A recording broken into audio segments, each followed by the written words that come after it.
Since 2008, since you were elected, we've seen massive changes in the media landscape. Sure. How has that sort of interface, maybe media and politics, changed in your time? Sure. Well, look, the big change, of course, is the reduction in the number of journalists, because the media are always trying to cut costs. So there's less journalists to report the news.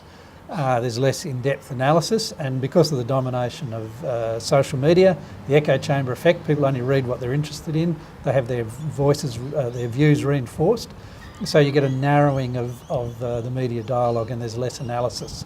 There's more opinion and less analysis, and so it's a lot harder, particularly for federal politics now, because it's there's less understanding from the media of the importance of political decisions. And do you think that sort of that non-stop hunt for a soundbite, for just a quick grab, not only undermines the actual nuts and bolts policy debate, but also has forced maybe members of Parliament to adjust the way they go out publicly to talk about what they're doing inside the House?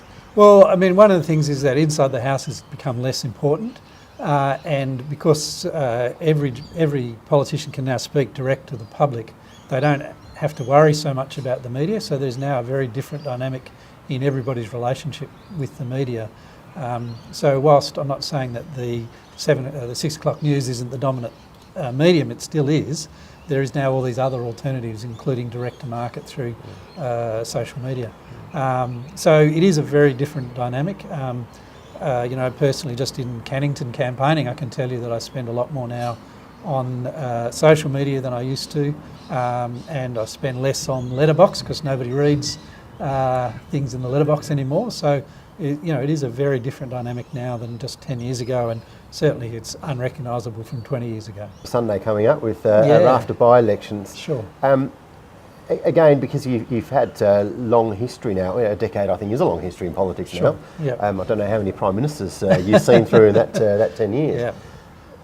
How do you think public perception of politics has changed, in part driven by the changes in media? You know, it's interesting, when I was State Secretary, I used to do a lot of research about what people felt about politicians, and what you'd find is that they thought that all politicians were no good, blah, blah, blah, except the ones they know.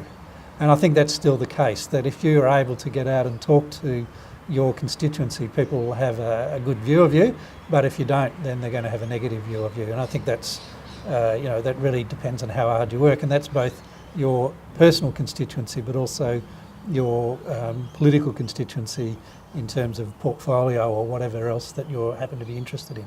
So, people who work hard get seen as being good and being nice and all those things, and people who are not so hard working get to be seen in a negative light.